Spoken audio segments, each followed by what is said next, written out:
Hi, my name is Bridget Watson-Favaro. I'm a nurse practitioner specializing in medical cannabis. I'm a consultant for several companies, as well as I'm the founder and CEO of my own medical cannabis clinic.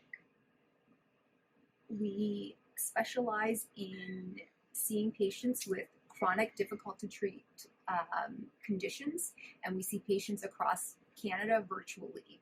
So you don't have to leave your house. You can be seen over a telemedicine platform or over the phone. You can be spoken to over the phone. Medical cannabis is used for many different conditions. I have a background myself in wound care as well as multiple different areas. So I've seen a lot of patients with different chronic wounds and different conditions. I myself have chronic illness, so I use cannabis on a regular basis every day. So cannabis is medicine. We treat it as medicine, just like you would take your blood pressure medication on a daily basis or any other medications. So I've treated patients with wound care and with medical cannabis with Hidradenitis Suppurativa for their wounds and abscesses, as well as with cannabis and for pain symptoms. Medical cannabis is a good way to avoid traditional pharmaceuticals or to come off of opioids and narcotics, if that's what you're looking to do, as well as just use it as a supportive measure as well. It's a great pain modulator. What a pain modulator is it refers to the process by which the body alters a pain signal as it is transmitted along the pain pathway, and explains, at least in part, why some individuals' responses to the same painful stimuli sometimes differs. So when someone bumps their elbow or their arm, and someone just kind of fluffs that off and doesn't seem to bother them, that same stimuli, basically that person's response to that is it's excruciating. They can't move it for 3 or 4 days, and it's an extreme pain. And what we're seeing when we kind of investigate when we add cannabis to a person's pain regimen is that someone in a chronic pain state, there's a marked increase in their CB2 expression, which modulates the activity of the central and peripheral immune cells with important consequences for the surrounding pain circuitry. So there's growing evidence that indicates the intervention targeting CB1 and CB2 receptors, which improves the pain outcomes in a variety of preclinical pain models. So it's a very important look into why this is actually helping and why cannabis can actually help for pain. When we look at cannabis and the cannabinoids used, I think we've isolated over, oh my goodness, it's somewhere between 200 and 500 different cannabinoids now. But the two main ones that you'll probably be familiar with if you've heard anything about cannabis is cannabidiol, or CBD, and delta-9 tetrahydrocannabinol, or THC. And usually when I first see people, they kind of get their back up when they hear THC. They're just like, no, I tried that in high school, or no, had a bad experience with it, or I don't want to be high all day. And my response back to them is, this is a medicine. I don't want you high all day either. So our goal with cannabis as medicine is that we want you functioning. We want you as a functioning member of society. I want you to be as comfortable as possible. And, you know, it's not going to make you pain-free. It's going to be a pain modulator, so it's going to make you perceive your pain differently. But it's not going to take you from, if you're at like an 8 out of 10 for your pain scale, it's not going to make you at a 1 out of 10. But you're going to perceive your pain differently. You're going to be more comfortable. So THC, you don't have to be scared of it.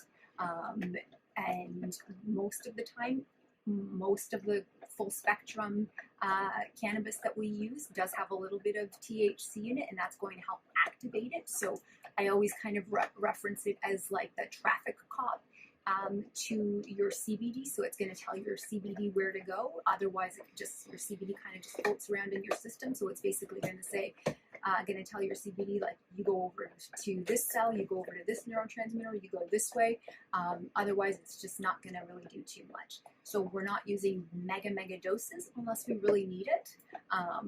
But it is psychoactive. It can be intoxicating if you use too much.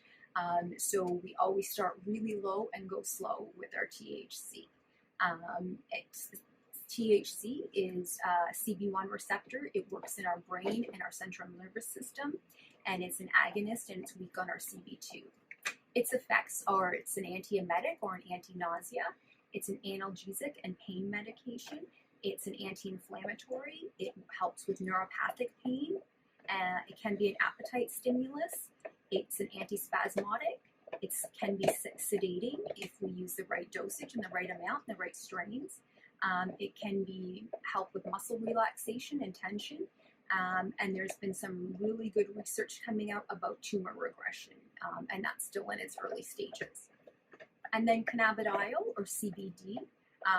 We do consider cannabidiol or CBD to be psychoactive in that it does change and alter our brain chemistry.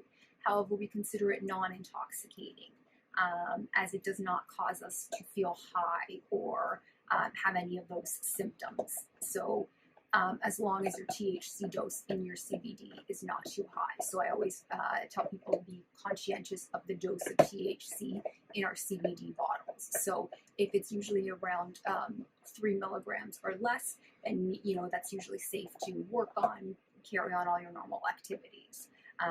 So that's usually safe, but I always preface that with make sure that you've tried it on a weekend and you started low and we're moving up that dose slowly, because some people can be very sensitive to cannabis in general, and I've had people that have used a THC-free dose with CBD and have just said they can't tolerate it. So it's very rare, but it does happen.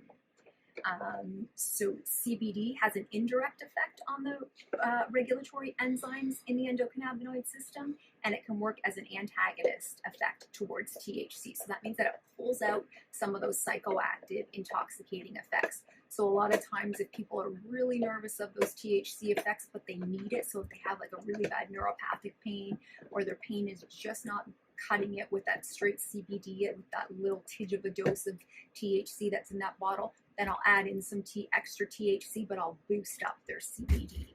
And that will avoid those intoxicating effects that they're really worried about. So it just pulls out those effects because it just doesn't like the THC.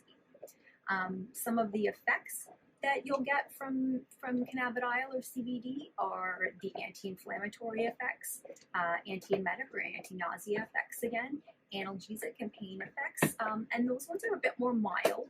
So you're getting more the anti-inflammatory effects than the pain effects so much. You'll get anxiolytic or anti-anxiety effects, antioxidants, anticonvulsants. So we use this a lot in people with seizures or epilepsy. So pediatrics, you'll see this used a ton in, and adults with epilepsy as well. And then antidepressant as well. So that's kind of where we stand with those.